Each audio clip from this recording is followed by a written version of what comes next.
আপনাদের এখানে আসার দরকার নাই, আমি এনাফ বিএসএফ কে সাইজ করার জন্য। বুঝতে পারছি? যখন আমার প্রয়োজন হবে তখন আমি বলবো ঠিক আছে গ্রামবাসী, আমাদের গ্রামবাসীকে নিয়ে আসো, দিয়ে আমরা সাইজ করি। চাঁপাইনবাবগঞ্জের চৌকা ও কিরণগঞ্জ সীমান্তের স্বাভাবিক অবস্থা বজায় রাখতে এবার চৌকা সীমান্ত এলাকায় জনসচেতনতামূলক সভা করেছে বিজিবি। স্থানীয় জনসাধারণের স্বতঃস্ফূর্ত অংশগ্রহণে এ সভাটি রূপ নেয় জনসভায়। বুধবার বিকেলে সেক্টর কমান্ডার পর্যায়ের পতাকা বৈঠকের পর বৃহস্পতিবার বিজিবির সীমান্তে চোরাচালান রোধে ও জনসাধারণের নিরাপত্তায় সচেতনতা বাড়াতে এলাকাবাসীর সঙ্গে এ সভা হয়।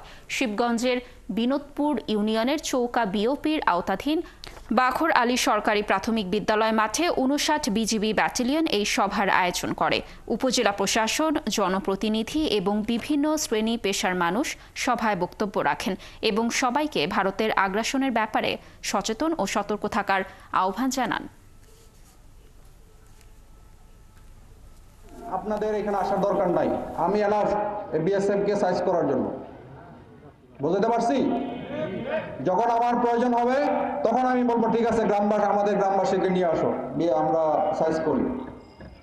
তা আমি না ডাকলে আপনারা ওখানে ভিড় করে আমাদের কাজকে ব্যাঘাত ঘটাবেন না।